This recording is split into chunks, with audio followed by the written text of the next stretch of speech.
Hey Faithbridgers, Pastor Dan here. I'm glad to be with you for another one of these In Perspective videos. For the last several weeks, we've been talking about the importance of prayer.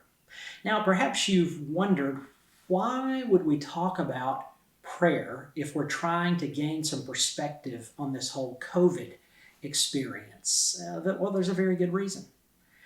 Prayer gives us God's perspective on things. And of course, He's going to provide us with the very best perspective possible.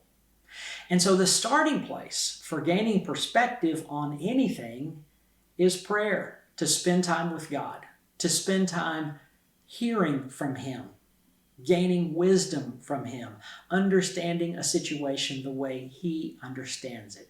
So that's why we've been talking about prayer. The first week we talked about the importance of praying as you can, not as you can't. No point in trying to model your prayer life after anyone else, because when you talk to God, God wants to talk to you, not you trying to be someone else. And then last week we talked about the importance of praying what you need to say, not what you think God wants you to say. Better to be honest and genuine with God than to pray some sort of script that you think He has in mind for you. No honest relationship operates on the basis of a script. It operates on the basis of a free exchange of conversation, information, input. Well, that's how our prayer lives need to be as well. This week, I want to talk to you about some of the challenges related to prayer, because it is a very, very difficult thing to do. No two ways about it. Someone once said that prayer is a lot like marriage. It's easy 2 times: when you first get started and when you've been at it a really, really long time. And I think there's a lot of truth in that.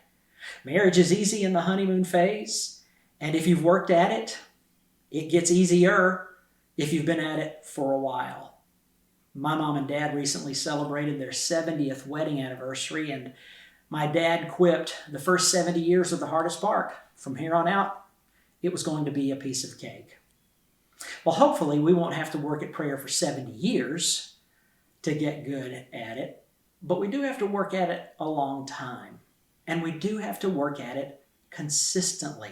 That is the key. Even more so than time expended, is simply showing up day after day after day.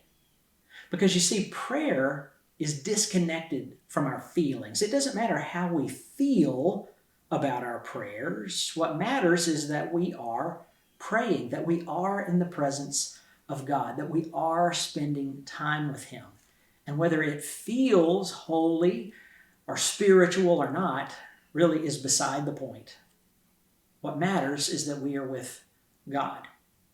Another analogy I suppose you could use has to do with physical training and exercise. It does not always feel good by any means. And not always can you see the noticeable results after any given workout.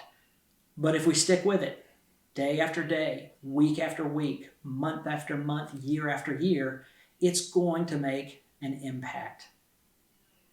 Same with prayer. If we will be consistent, if we will come back to it, we're going to find that our prayer life is growing, and that our understanding of prayer is growing, and our knowledge of God is growing, and our relationship with Him is growing. We will move from a place of uncertainty and perhaps boredom and not really understanding why we're doing what we're doing, eventually to a place of eagerness, looking forward to spending time with our very best friend, the one that we know that we can count on regardless of the circumstances, the one that's going to be there no matter what. And so as we move through this COVID season, I do hope you're relying on the power of prayer. I hope you're allowing it to give you perspective, strength, wisdom. And when the inevitable challenges come your way, don't give up. Don't throw in the towel and say, well, it must be for the holy and the pastors and the super spiritual. No, it's for everybody. It's for everybody who's willing to work at it. The payoff will be tremendous.